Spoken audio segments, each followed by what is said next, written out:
Welcome to Horizon Medical Education podcast, concise, evidence-based audio lessons for clinicians worldwide. For supporting notes, accreditation, certificates, and access to all our free courses, visit our platform at www.horizonmedicaleducation.com. And just as a reminder, this podcast is intended for medical professionals and for educational purposes only. It does not replace clinical judgment or local guidelines. Episode 3, Ebola Disease, Part 1. I'm Fran. And I'm Minnie. And as always, we appreciate your feedback on this course. So our tip for this course is consider Ebola in all patients presenting with fever and possible exposure to Ebola virus. On the 17th of May 2026, the World Health Organization declared a public health emergency of international concern for an Ebola disease outbreak.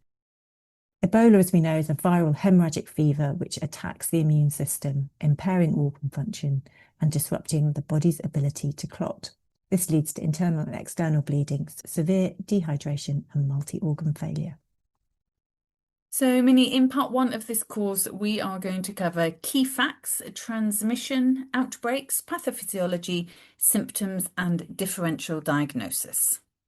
Brilliant. First of all, Fran, I think it'd be useful if we just go over a few key facts just to keep in our mind as we then go into the subject in more detail. As we've mentioned, Ebola disease is a severe and often fatal illness in humans. 3 different viruses are known to cause large Ebola disease outbreaks. These are Ebola virus, Sudan virus, and Bundibugyo virus. The average Ebola disease case fatality rate is around 50%. And case fatality rates, that's CFRs, have varied from 25 to 90% in previous outbreaks. Early intensive supportive care with rehydration and the treatment of symptoms improves survival. Approved vaccines and treatments are only available for one of the Ebola viruses, and that is actually Ebola virus, and are under development for the others. And outbreak control relies on a package of interventions, including intensive supportive care of patients, infection prevention and control, disease surveillance and contact tracing, laboratory services, safe and dignified burials, vaccination, if relevant, and social mobilization. Brilliant. We'll now start by looking at the etiology, the causes of Ebola disease. So Ebola disease is caused by viruses that belong to the ortho-ebolavirus genus of the Filoviridae family. So we've got a nice picture, haven't we, there, Lovely, of the yeah. virus on the transcript, Minnie. There are 6 species of ortho-ebolaviruses which have been identified to date, with 3 known to cause large outbreaks. So there is Ebola virus, which causes Ebola virus disease, Sudan virus causing Sudan virus disease, and Bundibugyo virus causing a Bundibugyo virus disease. So I find that interesting, Fran, because whenever we're talking about outbreaks, everyone's just calling it Ebola, but it's actually Bundibugyo. Yes. So that's quite confusing, isn't it? I think it's incredibly confusing. So actually this outbreak is Bundibugyo virus disease. Yeah. Ebola disease first occurred in 1976 in 2 simultaneous outbreaks. One outbreak was of Sudan virus disease in Nzara, in what is now South Sudan, and the other outbreak was of Ebola virus in Yambuku, in what is now the DRC, the Democratic Republic of the Congo. The Ebola virus disease occurred in a village near the Ebola River, and that's where the disease takes its name.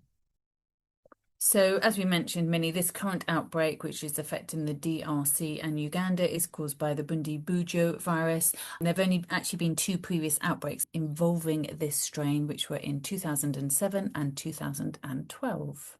Interesting. Let's have a little think about transmission of the virus. Fruit bats of the Pteropodidae are the presumed natural hosts of the ortho-Ebola virus. The virus itself enters the human population when people have close contact with the blood, secretions, organs, or other body fluids of infected animals, such as fruit bats, chimpanzees, gorillas, monkeys, forest antelope, or porcupines found ill or dead or in the rainforest. Outbreaks result from something called zoonotic spillover, and this is where there's animal to human transmission.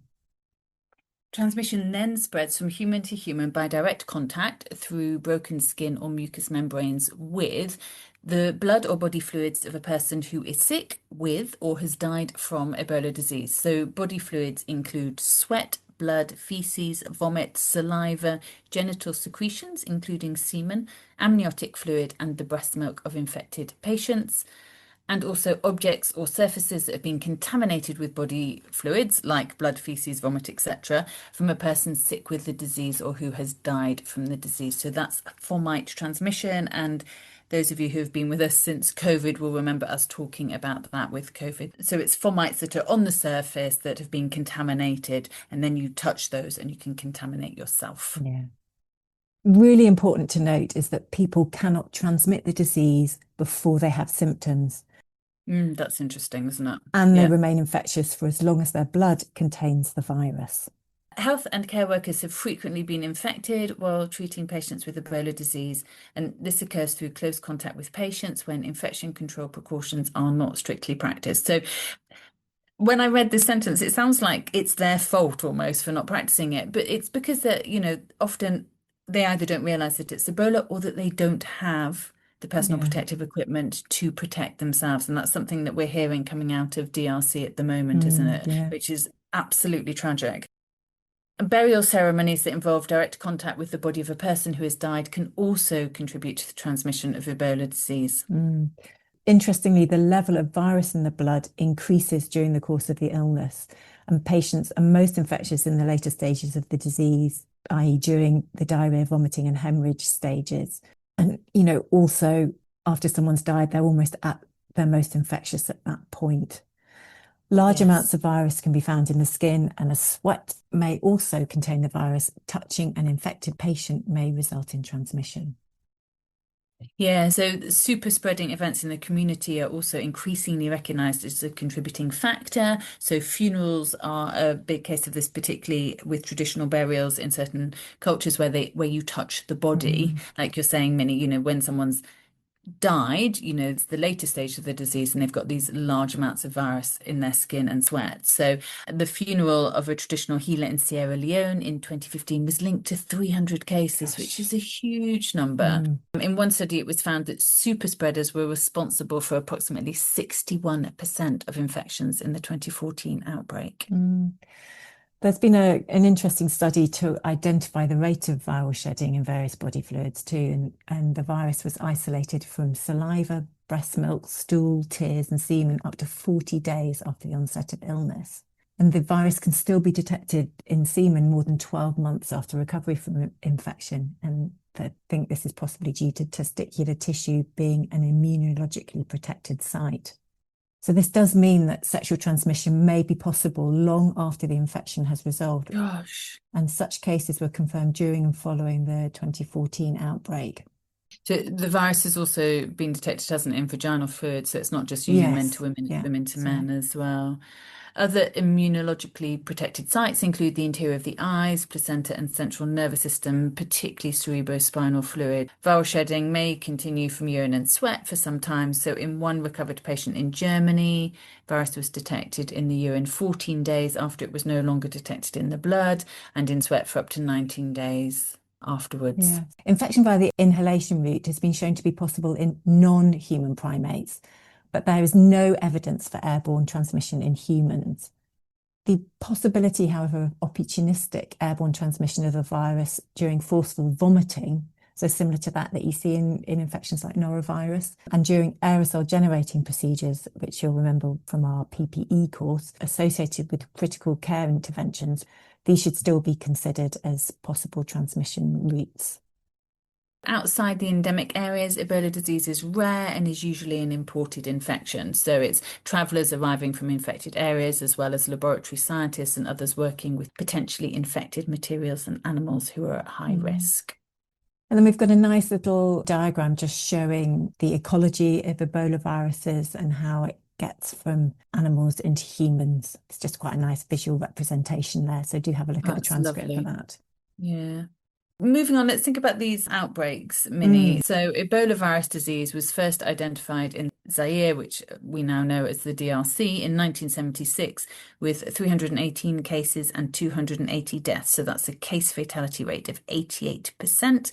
At that point, transmission was linked to contaminated needles. That's going back a bit, isn't it? To Yambuku Mission Hospital. Since then, recurrent outbreaks have occurred across Central and West Africa. Fran, the predominant causative species is ortho Ebola virus Zarense, which is Ebola virus, followed by ortho Ebola virus Sudanese, which is the Sudan virus.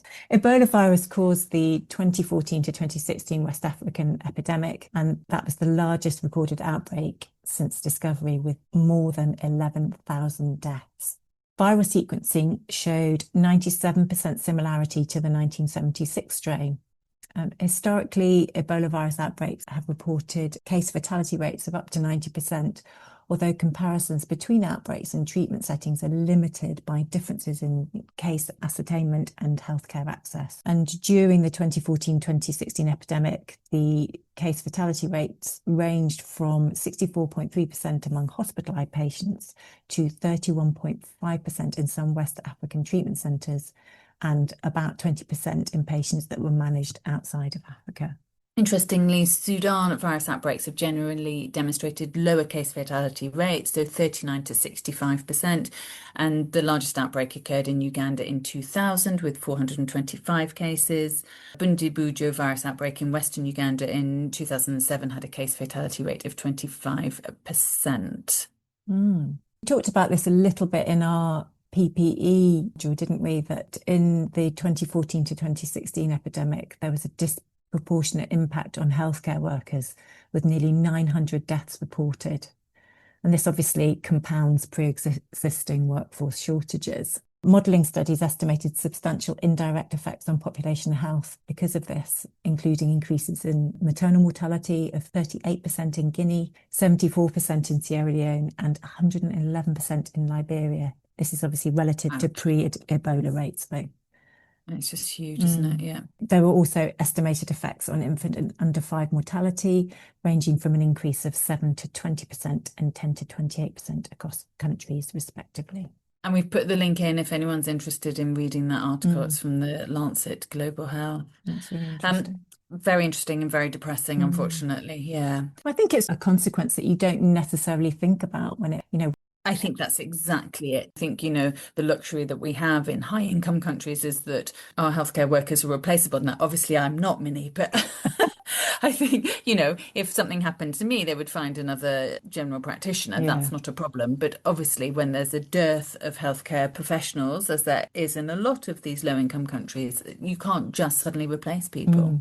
Also on the transcript, there is a map with Ebola disease outbreaks by species and size since 1976, which I just thought was quite interesting. I mean, it's very much limited, isn't it, to West and Central Africa, with a tiny little outbreak in South Africa. Yeah. Thinking about the current outbreak, Minnie, so the data on this is changing all the time. Yeah. As of today, when we're recording it, the number of detected cases, which is 900 and 223 deaths across DRC and Uganda, suggests that the outbreak probably went undetected for some time, and that this delay in responding to the outbreak, I mean, it's just catastrophic because it cannot be contained. The problem is that there is a conflict in the DRC, which makes efforts to contain its spread difficult, as the standard control measures such as contact tracing are considerably more difficult to implement. The targeting of healthcare facilities by fighting means affected individuals may not seek care, may remain in the community, and therefore pose an ongoing risk to family and other contacts who, may not realise what risk they're putting themselves at. Yes, there are a couple of other factors as well, Fran, that WHO have highlighted. You mentioned the conflict. Also, the epicenter of the outbreak is around a mining town of Mongboalu in Ituri province.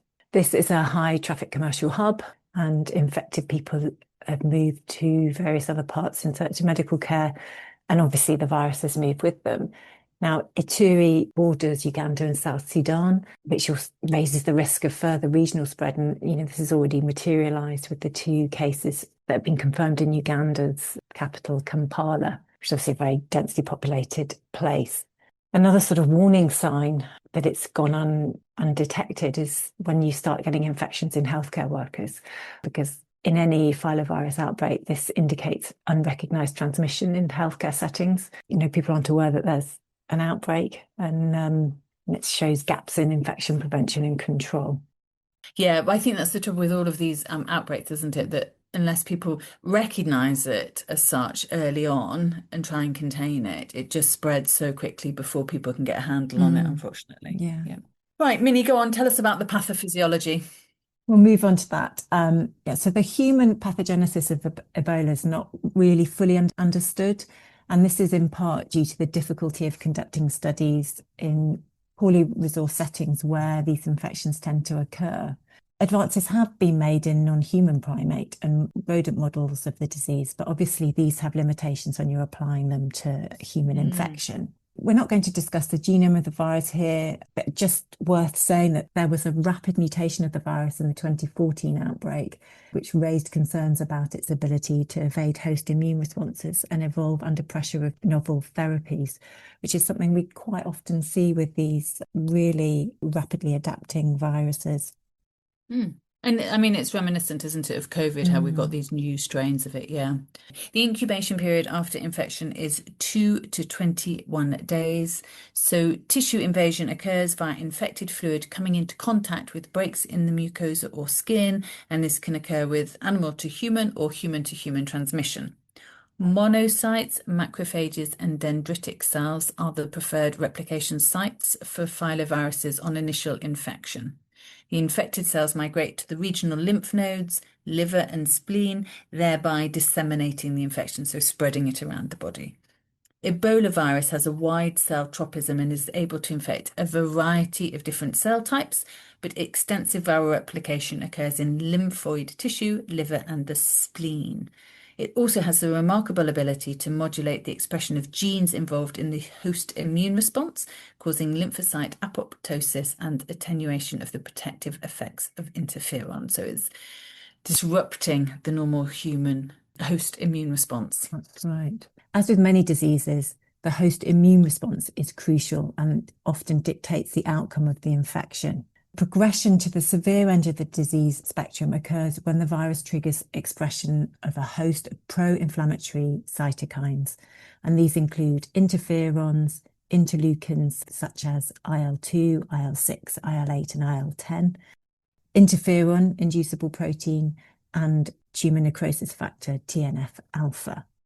This in turn causes endothelial activation and reduced vascular integrity, release of tissue factor, and that's associated with the onset of a coagulopathy, and increased nitric oxide levels, and that is associated with hypertension. So you can see how it's going to be making you more severely unwell.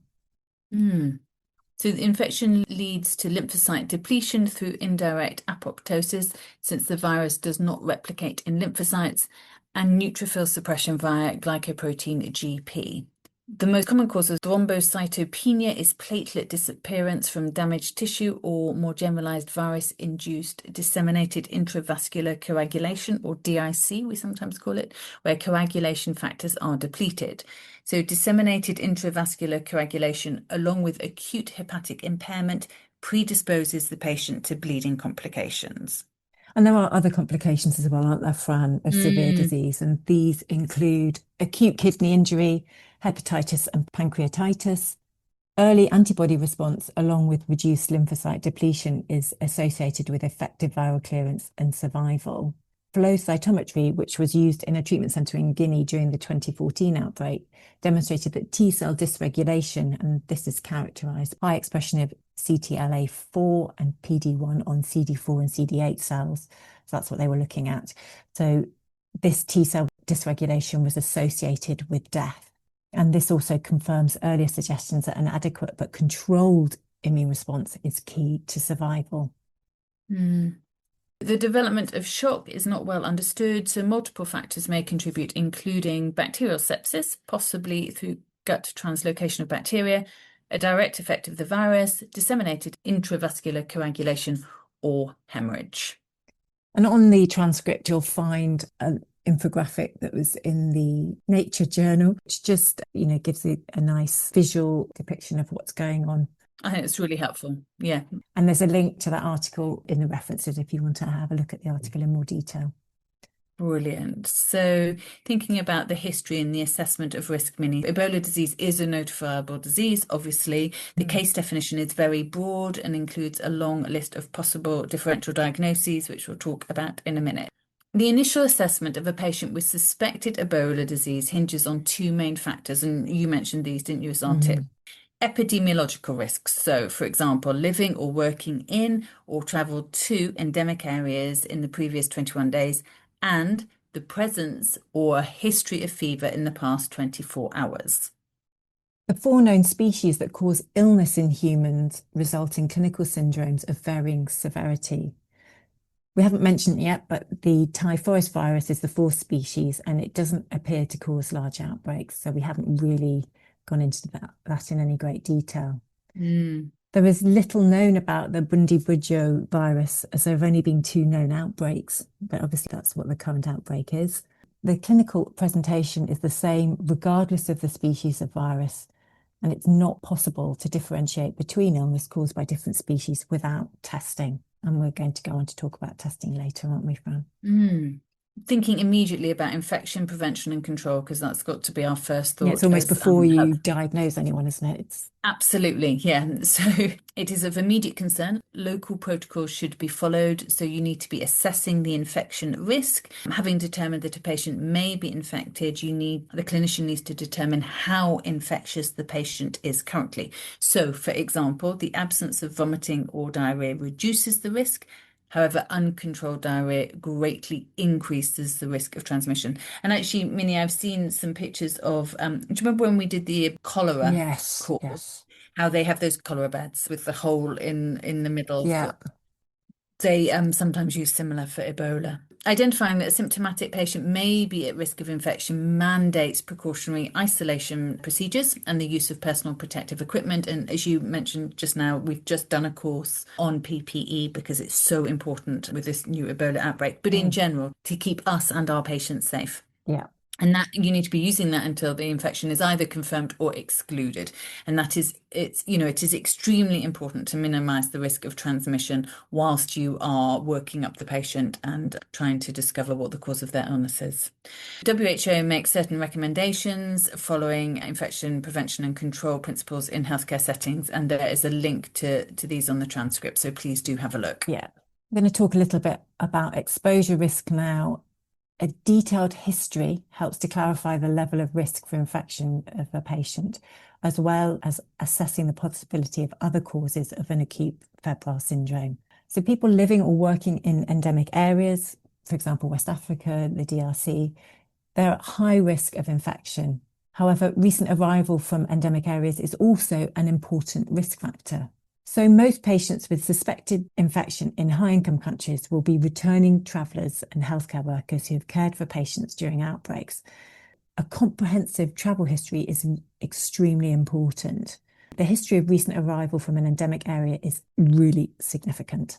An up-to-date knowledge of the geographical locations of active epidemics helps to clarify the patient's epidemiological risk.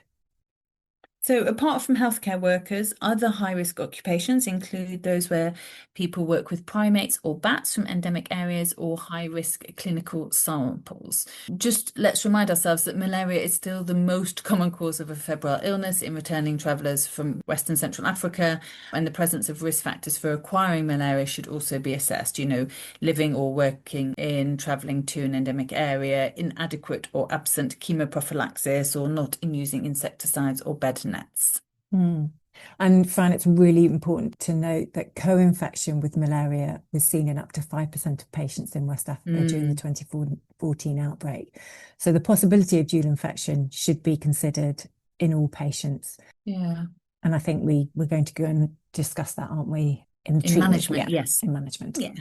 We've talked about contact. So what is contact? Well, the WHO defines it as someone who has slept in the same household as the patient, had direct physical contact with the patient during the illness or at the funeral, touched the patient's body fluids or clothes, bed linens during the illness, or been breastfed by the patient. So that's obviously pertaining to babies. Brief interactions such as walking by a person or moving through a hospital do not constitute close contact. And when there's an outbreak, the case definitions become quite important, but these do differ depending on the organisation. So we've got some links on the transcript to the case definitions by the WHO and the CDC. And the WHO is particularly looking at Ebola or Marburg virus diseases, and they give you an explanation of probable, possible, suspected, and confirmed cases.